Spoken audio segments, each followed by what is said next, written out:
मोठा सप्ताह चालू आहे. देणगी दिली पाहिजे, सहकार्य केलं पाहिजे.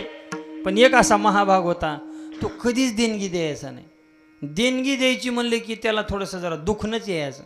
हा, हे आपले पट्टी गोळा करणारे, कार्य करणारे हे 4-2 माणसं सगळ्याला म्हणायचे द्या पट्टी, करा सहकार्य. पण ह्यो भाग मात्र देत नव्हता. एके दिवशी सहज त्याच्या पत्नीनं सांगितलं, हो तुम्ही कधीच देणगी देत नाही, कधीच सहकार्य करत नाही. कमीत कमी एवढा सप्ताह झाल्यावर जरा 4 धाम करायला यात्रेला जा निघून. ते म्हणलं आता बायकोचं ऐकून बळबळच गेला निघून मारा धामावर. आणि तिथं गेल्यानंतर तो गंगेवर स्नान करताना कुठं करायचं माहिती आहे का? जिथं माणसं करतात तिथं नाही, जिथं स्मशानभूमी आहे तिकडल्या बाजूला करायचं. का? कारण त्याला वाटायचं आपल्याला कुणीतरी दान दक्षिणा मागायला येईल काय की, या भीतीपोटी ह्यो नेमकं कोपऱ्याला आंघोळ करायचा. पण देव म्हणला याची परीक्षाच घेऊ. आणि देवानं ब्राह्मणाचं रूप धारण केलं. नेमकं त्या स्मशानभूमीपासूनच देव निघाले. म्हणले महाशय याची नियुक्तीच आंघोळ झाली होती. ते म्हणले तुमच्यासारखे दानशूर कुठंच बघायला भेटत नाही, आणि सकाळी सकाळी आता दान करा. हे म्हणलं हे कुठून आलं काय माहिती. मग त्याने विचार केला, पण तो त्याच्या पुढचा होता. तो म्हणला हा तुम्हाला दान 1 रुपया. म्हणे रुपया? म्हणे बघू. नाही म्हणे आता नाही. मग उदारीवर रुपया दान तुम्हाला नंतर देतो. बघा आता हा उदारीवर दिला. पण तो शेवटी देवच होता, तो काही सुट्टी देणार नव्हता. ठीक आहे म्हणला. यांनी तीर्थयात्रा केली कशी बशी काटकसरीनं घरी गेला. नेमकं यांनी घरी गेला आणि दुसऱ्याच दिवशी ते ब्राह्मण रूपातला देव याच्या घरी गेले. दरवाजा ठोठावला. बायको बाहेर आली. बायको म्हणली बोला देवा कस काय इकडं?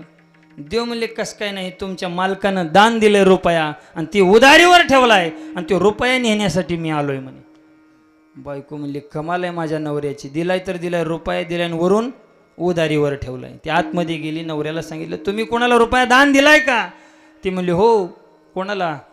त्या ब्राह्मणाला दान दिलं. अहो ते आलंय दारात. आता त्याला धगधग वाढली ना त्याची. ते म्हणला काशीला दान दिलेलं आणि तू इथं आलं रुपयासाठी? ते म्हणले आलाय म्हणे. मग आता तू एक काम कर, बाहेर जा आणि त्याला जाऊन सांग की मालकाची तब्येत खराब आहे, एवढं सांग जाऊन. ती गेली बाहेर. सांगितलं त्यांना मालकाची तब्येत खराब आहे आणि तुम्ही नंतर या. तो आता पुढचा होता. तो म्हणला हे बघा मला दान देणारा मालक आजारी पडलाय आणि तो आजारी असताना निघून जाणं हे बरोबर नाही. त्याच्यामुळं तो जोपर्यंत नीट होत नाही तोपर्यंत मी जात नाही म्हणलं. त्यांनी पोतं टाकलं आणि बसला दारातच मारा. बायको आतमध्ये गेली. अहो ते तर आता पोतं टाकून बसला आतमध्ये, आता बाहेर जायचं नाव घे ना. आता हे म्हणला एक आयडिया कर म्हणला.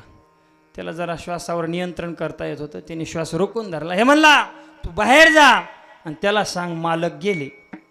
ते म्हणले असं काय अपशकून बोलतात? ते म्हणले तू सांग तेवढाच रुपया वाचला आपला. ते म्हणले अहो देऊन टाका रुपयात. नाही मग तू सांग.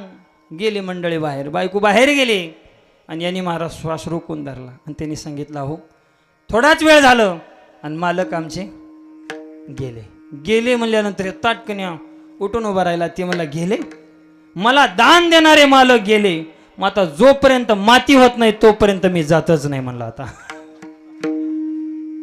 आता माती झाल्याशिवाय जात नाही म्हणल्यावर मग तर त्या बायकोला आता पंचायत पडली. ती म्हणली आता यांची माती करूनच बसते काय की. हे आतमध्ये आली, आता काय करावं? ते आतमध्ये आली आणि बाहेरच गर्दा करायला सुरुवात केली. गेले शेठजी गेले, गर्दा करायला लागला.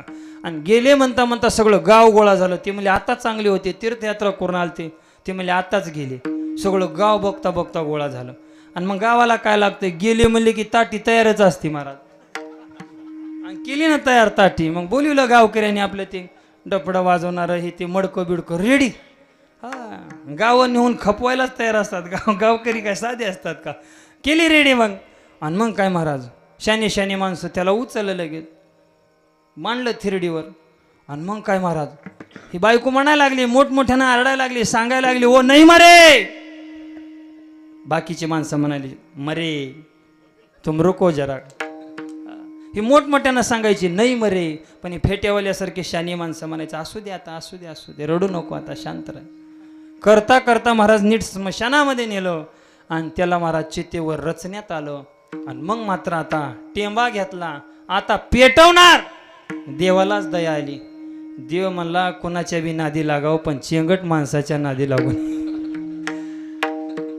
आणि मग देव म्हणला अरे बापरे हे हकनाक मेल्याशिवाय राहणार नाही. जाऊन हळूच त्याच्या कानात सांगितलं बाबा रे आता तरी उठ. जर आता नाही उठला ना तुला फुकून देतील. त्यानं पटदिशी बोलायला सुरुवात केली आणि देवाच्या कानात सांगितलं, ते मला मी उठायला तयार आहे, पण एका शर्तीवर, रुपया मागायचा नाही. विठाला विठाला.